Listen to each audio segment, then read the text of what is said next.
Bismillahirrahmanirrahim. Bismillahirrahmanirrahim. Assalamualaikum warahmatullahi wabarakatuh. Alhamdulillahi rabbil alamin. Wa afdhalus salati wa atammu taslim ala sayyidina Muhammadin asyrafil anbiya'i wal mursalin wa ala alihi wa sahbihi ajma'in. Subhanaka la ilma lana illa ma 'allamtana innaka antal alimul hakim. ولا حول ولا قوة إلا بالله العلي العظيم. رب اشرح لي صدري ويسر لي أمري واحلل عقدة من لساني يفقهوا قولي وسدد لساني واهد قلبي بحق سيدنا محمد صلى الله عليه وسلم. اللهم ألهمنا بالعلم وزينا بالحلم وأكرمنا بالتقوى وجملنا بالعافية. اللهم أخرجنا من ظلمات الوهم وأكرمنا بنور الفهم وافتح علينا بمعرفة العلم وحسن أخلاقنا بالحلم واجعلنا ممن يستمعون القول فيتبعون أحسنه والحمد لله رب العالمين. Alhamdulillah, bersyukur kehadrat Allah yang memberi kepada kita taufik dan kelapangan masa untuk sama-sama kita berada pada pagi ini. Kita dapat sama-sama melihat kepada perbahasan berkaitan dengan akidah daripada terjemahan Aqaid Ad-Durriyah ini. Dan jika tidak silapnya, kita dah sampai pada muka surat yang ke-61 dah. Keesaan sifat-sifat. Itulah.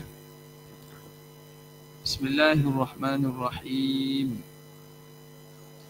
Qala al-muallif rahimahullah wa nafa'ana bihi wa bi'ulumihi fid dharain amin rabbal alamin. Seterusnya, Imam Sanusi rahimahullah membincangkan sifat yang keenam, iaitu wahdaniyah.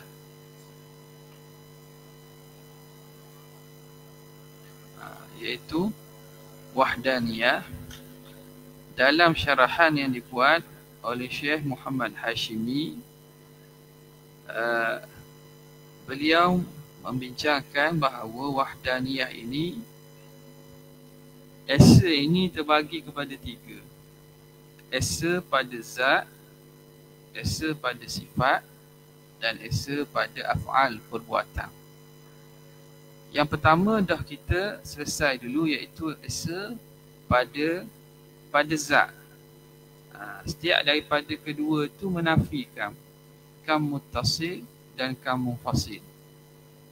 Jadi ada 6 lah pada sebahagian pandangan, ada 6. Kam muttasil munfasil fi zat, kam muttasil munfasil fi sifat, kam muttasil dan munfasil fi af'al. Kam ni makna berbilang. Bila kata Allah Ta'ala esa, maka lawannya mustahil. Mustahil Tuhan berbilang. Jadi berbilang-bilang itu boleh dibahagi dua pula. Berbilang yang bangsa sekali bersambung dipanggil kam muttasil. Berbilang yang berasingan dipanggil kam munfasil. Kalau berbilang yang bersambung ni, yang sekali pada zat, contoh zat yang satu tapi satu hak boleh pecah, satu hak berjuzuk, dipanggil berbilang juga. Kam muttasil fi zat. Itu mustahil bagi Allah Ta'ala. Allah Ta'ala ada zat dia itu berjuzuk-juzuk, ada anggota-anggota, ada bahagian-bahagian, bersegmen-segmen. Itu mustahil. Yang kedua ialah kam munfasil, berbilang yang berasingan. Kita hak ni suku, hak lain suku pula. Maka berbilang yang berasingan pada zat, maknanya Tuhan satu zat, ada zat Tuhan lain pula. Itu makna berasingan. Kam munfasil fi zat. Okay. Sekarang kita akan tengok kepada keesaan pada sifat. Menafikan kam muttasil dan munfasil pada sifat. Kata pengarang rahimahullah, keesaan sifat-sifat ialah menafikan adanya berbilang pada hakikat setiap sifat itu. Bila kata esa pada sifat, ia menafikan berbilang pada hakikat setiap sifat itu. Sama ada secara bersambung atau bercerai. Bersambung ni kata muttasil, yang bercerai ni munfasil. Maka Allah tidak mempunyai dua sifat daripada jenis yang sama. Allah tidak mempunyai dua sifat daripada jenis yang sama. Ini bererti ilmu Allah itu satu. Hayat Allah Ta'ala itu satu dan begitulah seterusnya. Jadi di sini kita tengok. Kenapa mustahilnya kam muttasil pada sifat ni? Ulama dalam membahaskan perkara ini, mereka kata bila satu sifat pada zat itu, satu sifat yang sama dia ada satu je pada zat. Kalau ada dua menunjukkan zat itu berbilang. Zat itu berbilang. Kita ambil contoh sebagai kita kata diri kita ni, sifat pada diri kita. Kita nak kata apa?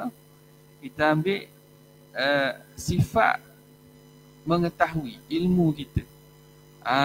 Ilmu kita. Jadi sifat ilmu kita ada daripada diri kita. Lepas tu ilmu hak lain ada tak pada diri kita? Ilmu hak lain, orang lain? Tak ada. Dia satu sifat ilmu pada diri kita. Satu sifat ilmu yang dengan tu kita tahu banyak-banyak perkara. Itulah. Contoh lain lagi kita kata sifat mendengar.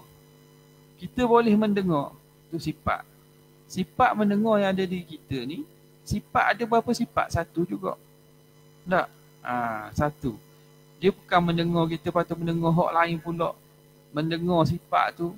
Dia lazim kalau satu zat, sifat itu satu pada zat tersebut. Kalau ada sifat dua yang sama, melazimi bahawa zat yang ada itu berbilang juga. Zat yang ada itu berbilang juga. Jadi pada nak memahamkan ini, kita kata pada hak Allah Subhanahu Wa Taala. Bila Allah Ta'ala bersifat dengan sifat-sifat dia, setiap sifat dia tu esa. Dengan makna ilmu dia, satu ilmu. Sifat ilmu itulah adapun apa yang Allah Ta'ala tahu ataupun maklumat-maklumat Allah tu banyak. Itu tidak terkira, tidak berhujung. Tapi sifat ilmu tu satu ilmu. Allah Ta'ala bersifat dengan hidup. Hidup Tuhan tu, sifat hayatnya satu. Ini pun jelas juga kalau kita tengok pada kita. Kita ada sifat hidup. Sifat hidup. Sifat hidup tu satulah pada diri kita. Pada diri kita. Jadi ada sifat hidup lain pula mari. Tak ada. Kalau sifat hidup lain, hidup orang lain yang hidup. Mana boleh dua? Ada. Jadi itu tujuan untuk mentakribkan, memudah fahamkan bagaimana ulama kata Allah Ta'ala ni esa pada sifat secara kam, menafikan kam muttasil pada sifat dengan makna setiap sifat Tuhan tu satu. Kenapa? Kerana kalau dua atau lebih, maknanya Tuhan akan jadi sempurna, hanya sempurna bila cukup bilangan tu. Dia panggil dah esa dah. Macam kita tengok contoh alat elektrik. Alat elektrik ada sebahagiannya nak boleh berfungsi kena ada dua bateri. Nak ada berfungsi tak? Remote control ada tekan, kita tekan petek tu bit tak? Tak bit. Makna sempurnanya ia bila ada dua. Tak, kalau banyak je. Jadi maknanya ia berhajat kepada dua. Kalau semata-mata satu bateri tidak akan memberi alat tu tak hidup. Tak berfungsi. Makna dia berhajat kepada satu lagi. Nampak tak macam mana aspek bila berbilang tu berhajat? Maka kalau Tuhan, satu sifat dia itu berhajat, dia tak cukup. Contohnya, kita kata samak Tuhan itu bukan satu dua. Maknanya nak jadi sempurna, kena ada dua samak. Satu samak tak sempurna. Ini berhajat. Berhajat ini sifat makhluk. Sebab itulah mustahil Allah Subhanahu Wa Taala berbilang pada sifat secara muttasil. Dengan makna, sifat-sifat Tuhan itu satu pada setiap jenis. Kudratnya satu, ilmunya satu, hayatnya satu, samaknya satu. Adapun dia itu berasingan banyak, ada masalah itu. Dia tidak melazimi berbilang. Tuhan banyak sifat ni. 7 sifat ma'ani ni, makna 7 zat itu. Sifat berbeza tak ada masalah. Ditasawur pada zat yang satu, tapi mempunyai sifat-sifat yang berlainan tu tak ada pelik. Macam diri kita ni tapi sifat-sifat berasingan, jenis-jenis lain daripada diri kita. Tak ada masalah benda tu. Jadi pada zat yang satu, sifat yang berbeza tidak ada masalah. Yang mustahil, sifat yang sama berbilang.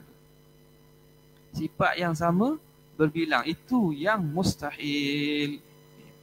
Yang ni Mu'tazilah ni tidak boleh nak faham kok dalam masalah ini. Dia kata, bila kita bilang Tuhan tu qadim. Tuhan qadim. Qadim Tuhan tu, zat Tuhan tu qadim dah. Se-qadim. Bila kita kata kudrat Tuhan, sifat ma'ani, sifat jenis ada, qadim juga. 2 qadim. Bila kita kata iradat Tuhan tu qadim juga. Maka 3 qadim. Dia kata mana boleh ni berbilang qadim. Dia panggil ta'addudul qudama, berbilang hak qadim. Padahal qadim tu satu. Maka mereka menafikan ada sifat ma'ani. Ini Mu'tazilah dia kata tidak ada sifat ma'ani, sifat yang lebih daripada diri zat Tuhan. Tuhan mendengar, melihat, tetapi bukan dengan sifat, dengan zat dia kata. Dan perkataan ini menyalahi bagi hukum bahasa dan juga hukum akal. Pada logiknya bila sesuatu itu disifatkan dengan sesuatu, maka adalah sifat tu. Ahmad dengan Zaid. Contoh. Ahmad dengan Zaid. Kita kata Ahmad ni alim. Zaid ini tak alim. Apa yang membezakan Ahmad dengan Zaid? Adakah Ahmad alim kerana dia itu Ahmad? Dia itu manusia? Zaid itu alim kerana dia manusia? Tak. Ada sesuatu sifat yang membezakan antara Ahmad yang kita sifatkan alim ni dengan Zaid yang tak alim, iaitu ada sifat ilmu.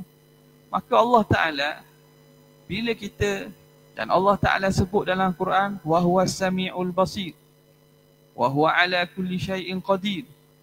Maha mendengar, maha melihat, maha mengetahui, maha berkuasa. Tentu ada sifat berkuasa, tentu ada sifat mendengar, tentu ada sifat melihat.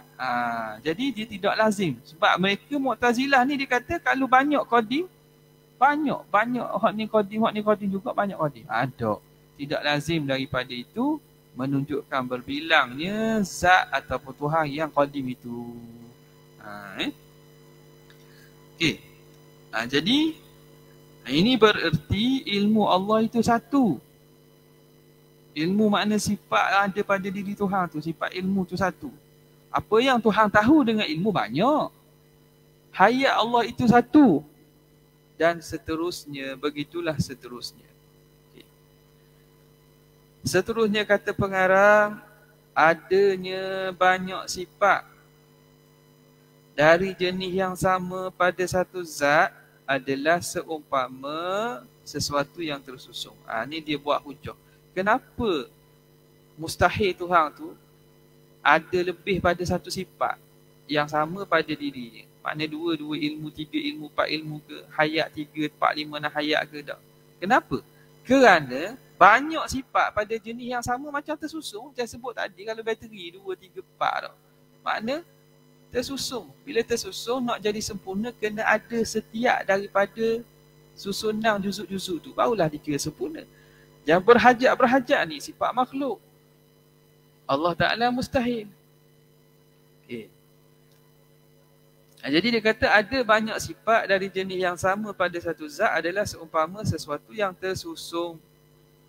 Jika tidak difahami sedemikian, maka sebenarnya tidak ada tersusung pun pada zat Tuhan. Makna nak faham ini makna diandaikan ada dua sifat tu macam dua zat tersusung, maka tersusung zat itu hukumnya mustahil.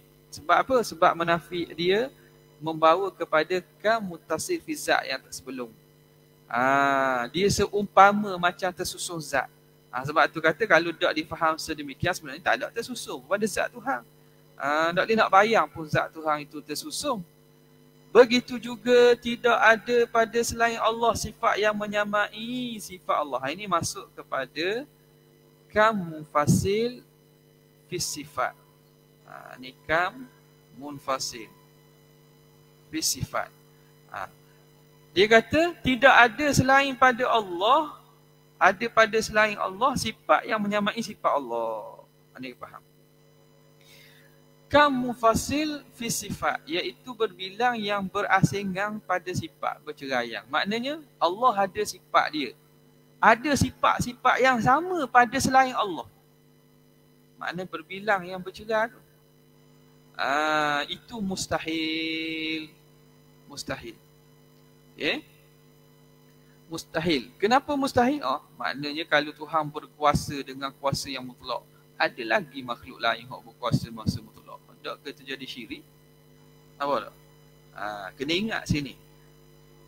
Perbincangan tentang sifat Allah ni berbilang, esa-esa ni yang kita maksudkan sini ialah sifat yang menyamai sifat Allah.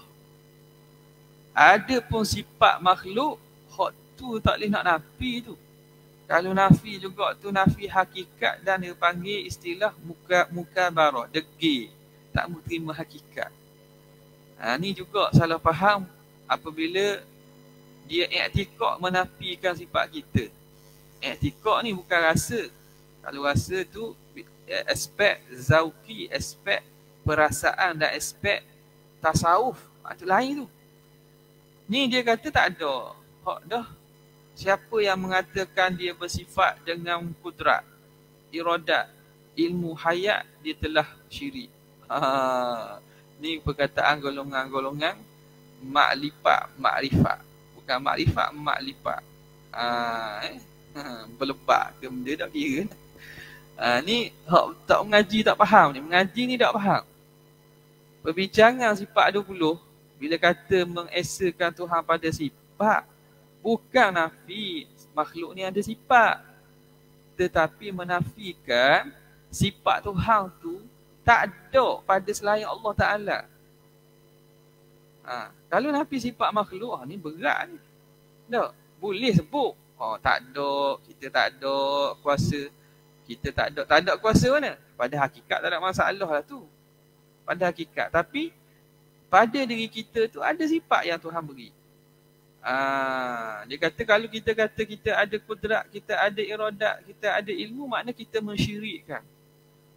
Syirik. Sebab apa? Tuhan ada kudrat, kita ada kudrat. Tak ke syirik tu. Tuhan ada hayat, kita ada hayat. Itu syirik tu. Mana boleh mensyirikkan Allah Ta'ala? Tak faham ni. Tak jadi syirik tu. Yang syiriknya kalau kita kata Tuhan ada kudrat, kita ada kudrat. Kudrat sama aja Tuhan. Itu syirik. Tuhan bersifat dengan hayat, kita bersifat hayat. Hayat yang sama dengan Tuhan tu baru syirik. Ada pun kita ni hidup dengan sifat hayat yang Tuhan cipta. Tu tak syirik. Memang betul lah kita ni hidup. Dan kalau tak ada sifat hayat, nak hidup ke mana ni? Nak hidup ke mana? Hidup dengan hayat Tuhan. Tu lagi berat. Ada juga faham gitu. Kita ini hidup dengan hidupnya Tuhan. Dia faham macam mana? Dia faham, bukan dia faham Tuhan menghidup. Kalau faham, kita hidup dengan hidup Tuhan dengan makna Tuhan mencipta pada kita, memberi kepada kita kehidupan yang Tuhan cipta, sifat hidup tu. Tu ada masalah. Tapi dia faham kita ni mempunyai sifat-sifat Tuhan. Kita ni hidup dengan hidup Tuhan. Sifat hidup Tuhan tu boleh kita sikit. Iwi ke kita sikit. Buat iwi kita ni bukan hak dia. Faham molek ni? Hak ni dalam masyarakat kita ada je hak faham salah faham gini. Kita ni berkuasa dengan kuasa Tuhan. Kalau faham kita berkuasa dengan kuasa Tuhan, dengan makna Allah cipta pada kita sifat kudrat yang dengan sifat yang Tuhan cipta tu kita berkuasa. Tu betul lah. Itu akidah sebenarnya. Sifat kudrat yang Tuhan buat ni, Tuhan cipta. Asalnya kita tak berkuasa langsung. Jadi Tuhan beri kepada kita sifat kudrat. Sifat mana? Sifat orang yang cipta. Bukan sifat dia. Ni kata Tuhan beri sifat dia. Tuhan pinjam sikit sifat dia pada kita. Ada dengar gitu tak? Tuhan beri sifat dia kepada kita. Tapi tak beri banyak lah. Waktu lemah. Beri sikit. Tak boleh tu. Mana boleh sifat Tuhan beri ke orang? Sifat Tuhan lah. Jaga molek benda ni. Kalau ada jenis ngajar gitu, hati-hati. Hati-hati dia nak bawa kepada akidah tak betul. Mana boleh kita nak kata diri kita ni diberi oleh Tuhan sifat hak dia. Sifat hak dia. Adapun sifat kita ni Tuhan cipta. Kalau tidak ada, macam wujud tak dia kata kita tak boleh kata Tuhan tu ada, kita ada. Kalau tidak kita telah mensyirikkan Allah pada sifat wujud. Sifat wujud. Jadi yang ada itu hanya Allah. La mawjuda illallah. Perkataan la mawjud illallah itu boleh faham dengan makna betul. Yang disebut oleh ahli sufi itu boleh faham dengan makna betul. Makna tidak ada kewujudan yang hakiki yang sebenar yang mana tidak didahului oleh tiada. Wujud yang qadim tak ada kecuali Allah. Wujud dengan makna wujud hakiki yang tidak didahului oleh tiada. Maka siapa yang ada sebenarnya sebenar-benar wujud? Allah lah. Okey. Seterusnya makhluk ni wujud ke tidak? Makhluk ni ada. Memang ada. Bukti ada tu kita ni sendiri. Ada. Alam ini ada. Dah tu ada wujud tu syirik. Yang syirik kita kata wujud kita macam wujud Tuhan. Wujud kita ni macam wujud Allah Subhanahu Wa Taala. Itu memang syirik. Makna kita kata wujud kita qadim macam wujud Allah tu syirik tu. Dah wujud kita ni, wujud kita ini diwujudkan oleh Allah. Dicipta oleh Allah. Kerana wujud kita ni asal tak ada. Lepas tu Allah mengadakan. Dah ada sungguh tak? Kalau ni ada. Ada sungguh tak? Dia kata tak ada. Ingat, benda ni bahaya kat mana? Bila kata kita semua tak ada sungguh, makna Tuhan tak buat. Makna Tuhan tidak membuat. Tuhan tidak mencipta. Dah bila kata cipta tu tak ada, yang dicipta tak ada, dah kita tak ada, dah Tuhan tidak mencipta maknanya. Dia lupa bahawa dia telah membawa kepada penafian sifat khaliqiyah. Sifat Tuhan pencipta. Mujid, Tuhan yang mengada. Tu betul ke tak? Tak betul sangat. Makna Tuhan buat tapi hakikatnya tak ada. Rosak situ. Jaga. Jadi golongan ni pada nampak macam dia nak bawa kepada esa Allah segala perkara. Tapi rupa-rupanya dia telah bawa kepada menafikan sifat Tuhan sebagai pencipta dan yang mengadakan alam. Tuhan yang mengadakan alam. Tiba-tiba hak dia buat tu tak ada. Hakikatnya tak ada. Kena faham hakikat tak ada tu makna apa. Ini juga kena betulkan kefahaman dalam sebahagian daripada kita kalau kita beriktikad begitu. Jadi maujud la maujuda bihaqqin ataupun la maujuda illallah itu tak, ataupun la maujud bihaqqin illallah, tidak ada yang maujud dengan sebenar dengan erti kata wujud-wujud yang hakiki, wujud yang tidak didahului oleh tiada itu memang hakikat Tuhan. Tapi makhluk ni ada ke tidak? Makhluk ini ada. Buktinya Allah buat kan. Kita ni ada. Maka tentu Tuhan buat tu ada. Kalau Tuhan buat tu tentu ada. Okey. Mana ni? Sebab ada sebahagian dia faham kata kita ni khayalan belaka. Kita ni macam mimpi belaka. Ni bahaya apabila kita baca kalam-kalam orang ahli sufi. Ataupun kalam-kalam para awliya, orang-orang wali yang mana mereka mentakbirkan tentang rasa hati. Mereka menulis tentang perasaan dan juga pengalaman hati. Jadi apa yang mereka rasa tu, perasaan dalam amalan hati tu, itu bentuk zauq. Bentuk zuk. Zauq ni makna bentuk perasaan hati. Dia tidak sama sekali menafikan akidah. Faham? Dia cakap tu dalam apa? Dalam keadaan mereka terlampau asyik dengan Tuhan. Terlampau merasakan kebersamaan dengan Tuhan. Ma'iyatullah. Sehingga kan luput daripada segalanya selain pada Allah. Itu perasaan. Bukan benda yang kita nak kena i'tikad dalam perkara akidah. Bukan. Tak? Bila orang tengoklah, kita tengok orang, contoh nak senang. Bila orang asyik mabuk cerita. Tak? Tuan-tuan puan-puan hak tengok dulu-dulu. Zaman-zaman muda kalau kenalnya ke bini kita, teringatnya ke kekasih kita, kata dak ingat hak lain tu. Dak ingat hak lain. Dak. Makan pun dak ingat, tidur pun dak ingat hak lain. Hak lain tu ada tak? Ada. Tapi dak ingat hak lain tu perasaan dia. Kenapa? Dalam mabuk. Dalam asyik. Dia ingat apa? Dia ingat dia dengan kasih dia je. Dia ingat kasih dia je. Kalau dalam sastra Arab ni, dalam sejarah Arab ni, dipanggil Majnun Laila. Laila Majnun. Majnun Laila, gila kepada Laila ni. Apa dia ingat? Dia ingat nampak Laila je. Tak? Dia tengok lalu rumah lama hak ditinggalkan. Rumah Laila, lalu kampung dia, teringat Laila. Ingat Laila. Tak teringat benda lain. Tak? Nampak anjing hak dia bela, teringat Laila. Sebab apa? Sebab dalam keadaan mabuk. Jadi apabila orang yang tidak faham, tak teguh akidah dan pemahaman ilmunya, baca kalam-kalam perkataan sebegini yang keluar daripada ahli sufi, mereka pun kata, ni akidah sebenar ni. Ni akidah sebenar ni. Tak faham bahawa perkataan mereka tu mereka sebut dalam mentakbirkan, mengungkapkan perasaan hati. Ni tak boleh nak boleh buat kira dalam ilmu akidah ni, tak boleh. Itu pengalaman kerohanian yang dapat, yang apabila mereka mentazkiyahkan hati, hanya memikir kepada Allah, perkataan tu lahir. Tapi pada akidah, bila mereka sedar balik, mereka contohnya kembali balik, sedar balik, mereka tak nafi. Nampak Okey. Sebab tu kena faham. Begitu juga tidak ada pada selain Allah sifat yang menyamai sifat Tuhan. Tak ada sifat yang sama dengan sifat Tuhan. Kemudian, keesaan pada perbuatan adalah menafikan adanya berbilang yang bersambung dan bercerai pada segala perbuatannya.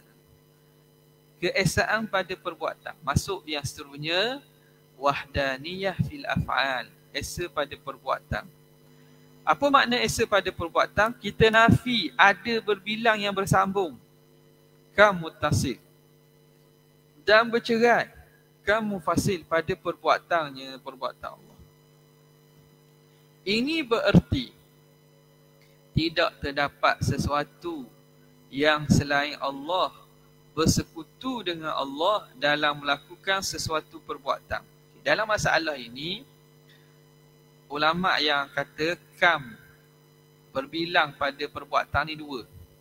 Dia ada khilaf sini pada perbuatan, ada kata dua juga, ada kata se. Khilaf kat mana ni? Okay, gini. Dia kam pada masalah berbilang pada perbuatan. Perbuatan. Jadi ada dua ke ada satu? Sebahagian ulama kata ada satu sahaja, iaitu kam munfasil. Munfasil. Ada yang kata ada dua, iaitu ada muttasil, ada munfasil. Macam mana kita nak nak faham. Okey, kedua-duanya betul ya, cuma dari segi aspek melihat dipanggil wajhatun nazar ataupun jihah. Pihak kita nak nilai tu, berbilang tu aspek mana. Okay. Kita ambil yang kita kata hak dua dululah. Hak dua dulu. Berbilang secara mutasil pada perbuatan, diandaikan perbuatan satu. Satu perbuatan dibuat oleh dua orang. Tuhan satu dengan hak dua pula, nombor dua pula. Mana benda hak nak dicipta, katakanlah nak cipta apa, nak buat pokok sutih, pokok sepohong. Jadi dua-dua sepakat bergabung tenaga buat satu benda. Joint venture, bersyarikat pada satu benda dipanggil kam mutasil fil af'al. Okay. Yang kam mufasil fil af'al ni ialah perbuatan tu, perbuatan mufasil tadi mutasil kan, satu perbuatan dua gabung. Yang mufasil ialah A ni buat satu, kita kata A B lah. A buat satu perbuatan, B buat satu perbuatan yang berbeza. Beza tu. Tuhan katakanlah buat bumi.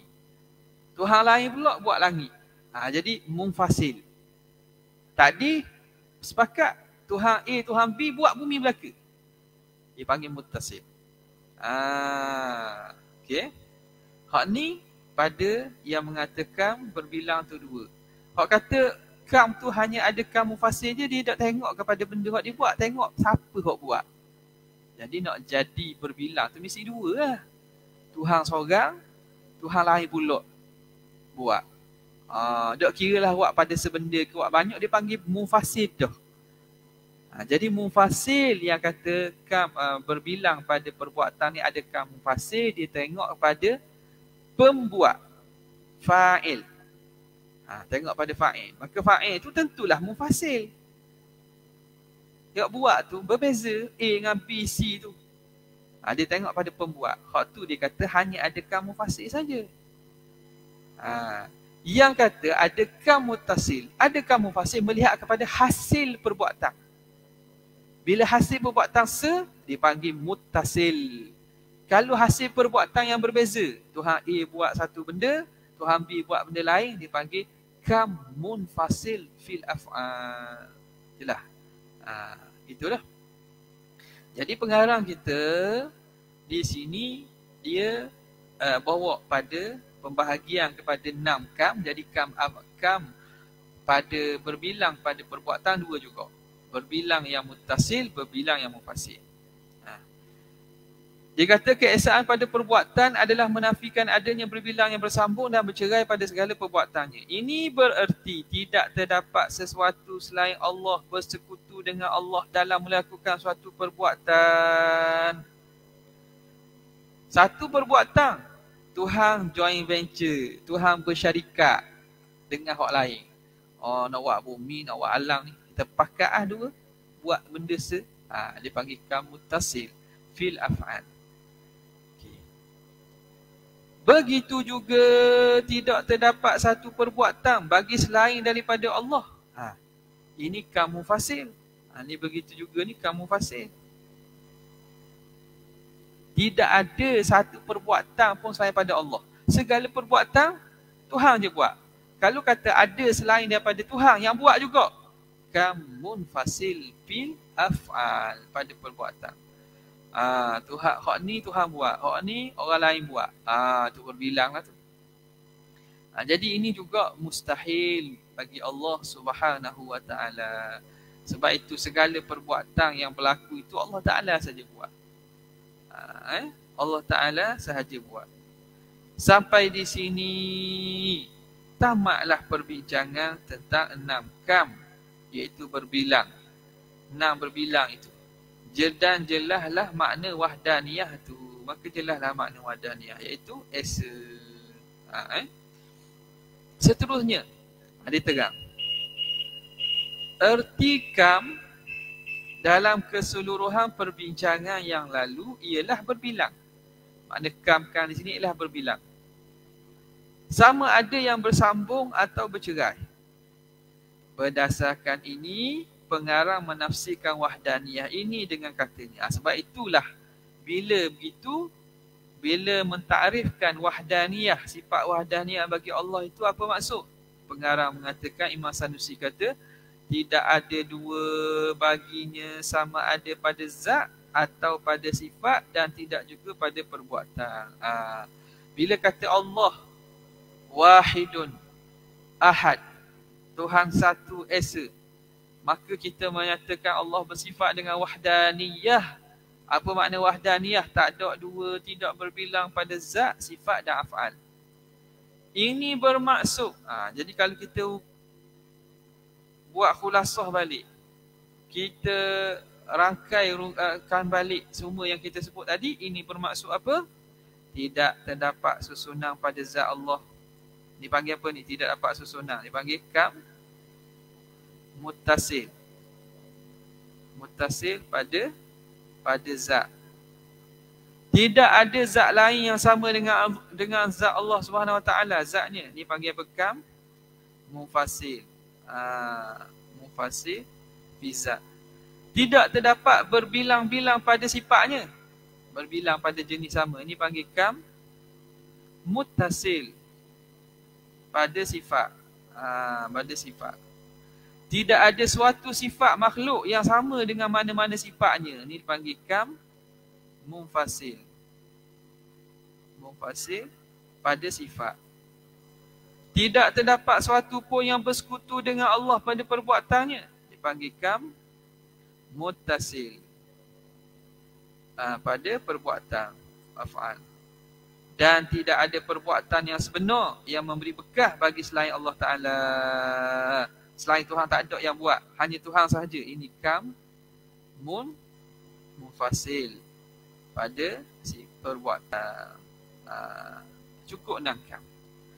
Maka kata pengarang, telah selesai perbincangan tentang 5 sifat salbiyah. Dan sebelumnya telah dibincangkan 1 sifat nafsiyah. Jadi selesai dah. Sifat salbiyah ada 5. Sifat nafsiyah ada 1. Jadi 6 belaka. 1 sifat nafsiyah iaitu wujud. Maka jadilah kesemuanya 6 sifat. Dan inilah yang disebut oleh pengarang dalam matanya, iaitu inilah 6 sifat. Yang pertama ialah nafsiyah, iaitu wujud. Dan 5 selepasnya ialah sifat-sifat salbiyah. Dan telah terdahulu pengertian nafsiyah dan salbiyah. Sebut dah dulu dia kata. Apa makna sifat nafsiyah? Sifat yang merujuk kepada diri zat. Bila kata wujud, wujud ni sifat lah, sifat wujud. Sifat wujud benda maksud. Bila faham wujud tu makna diri sesuatu yang mawujud tu lah. Bila kita kata masjid ni ada, perkataan kita ada tu, kita sifatkan dengan wujud tu. Wujud tu bila kata masjid ada, bila kata ada tu faham dia? Faham ke masjid? Kita tak faham putih. Walaupun putih tu sifat masjid lah. Tapi bila ada tu sendiri merujuk pada diri zat. Ia bukan merujuk pada lain. Kalau kita kata masjid tu putih, nampak dua benda tu. Ada masjid dan ada sifat putih. Jadi sifat putih tu benda hak lain daripada wujud tu. Bila kata air ni ada. Air ada. Tak, ada tu merujuk pada diri air lah. Tak kait dengan air ni manis ke, warna apa ke, botol mana, tak. Kait pada diri air. Tapi bila kita kata air manis, faham dua benda. Faham air faham sifat manis. Jadi, sifat wujud ni rujuk kepada diri zat. Okay? Dan salbiyah pula. Salbiyah, sifat yang ertinya penafian. Ertinya belah tak ada, belah nafi. Macam kita kata kidam. Kidam makna tak ada awal. Makna kidam tu sendiri secara langsungnya tidak ada awal. Baqah masuk apa? Tak ada akhir. Mukhalafah masuk apa? Tak sama. Wadahniah masuk apa? Dok berbilang. Jadi dok tu pengertian sifat salbiah ni pada belah penafian. Pada belah penafian. Maka tidak perlu diulang perbincangannya. Jadi tak payah ulang lah. Undur balik je tengok. Kalau hak rakamah tu, masjid rakam dah. Undur balik pada perbincangan awal sifat nafsiyah dan sifat salbiah. Wallahu ta'ala a'la wa a'lam. Okay. Jadi ada rajah sikit lah sini. Ni ulang balik ringkasan. Sifat, 6 sifat. Jadi sifat ini dipanggil sifat yang bentuk subutiyah. Sa. Sabit. Subutiyah. Payah juga bila tulis ke Rumi gini. Kena sebut subutiyah dengan sa. Nafsiyah dan salbiyah ni dia daripada kategori sifat yang subutiyah. Kita panggil sifat hak sungguh. Hak sungguh. Subutiyah. Apa makna sifat subutiyah? Ialah sifat yang hanya dipaham pada akal namun tidak wujud pada luaran. Manakala sifat wujudiyah lawan dia ialah sifat yang difaham pada akal dan ada wujud pada luaran. Macam kita kata tadi lah, bila kata ada tu hak ada benda, hak adanya air je. Tak. Dia hakikat ada tu tak ada, hak adanya ialah air. Adanya air. Sama juga bila kata kidam tak ada awal. Hak ada mana? Hak adanya ialah zat tu, hak tak ada awal. Kidam tu bukan benda hak sifat berasingan, hak boleh kita nampak, hak ada luar, tak ada. Lain dengan sifat ma'ani kat lagi. Sifat ma'ani dia daripada kategori sifat wujudiyah. Ada sungguh. Bukan hanya faham reti je, ada sungguh. Yang ada sungguh ti panggil. Adapun subutiyah ni yang reti saja. Reti faham saja, luaran tak ada. Macam kita contoh dululah, macam kita kata sifat kipah yang berpusing. Kipah berpusing tu. Berpusing tu ada ke tidak? Berpusing tu ada ke tak? Tak ada. Berpusing tu hanya difaham. Bila bergerak-gerak gini dipanggil pusing. Kok adanya bilah kipah je. Peng ni jatuh. Kok adanya peng je. Jatuh tu faham daripada atas ke bawah panggil jatuh. Boleh tak kita nak asingkan jatuh ada sungguh macam warna putih? Tak, dia lain. Tu jenis-jenis berbeza. Maka jenis sifat yang hanya faham reti kita panggil sebagai subutiyah. Dan sifat yang ada sungguh manis, putih, kudrat, iradat, hak tu kita panggil sifat wujudiyah. Kenapa? Kerana kewujudan, ada kewujudannya pada luaran. Pada luaran. Itu perbahasan tentang sifat nafsiyah dan juga sifat salbiyah. Kemudian seterusnya sifat-sifat ma'ni, insya-Allah kita akan sambung pada bulan depan lah, insya-Allah taala. Ada soalan? Kalau tak ada, sekadar itu saja untuk kali ini. Wabillahi taufiq wal hidayah. Wassalamualaikum warahmatullahi wabarakatuh.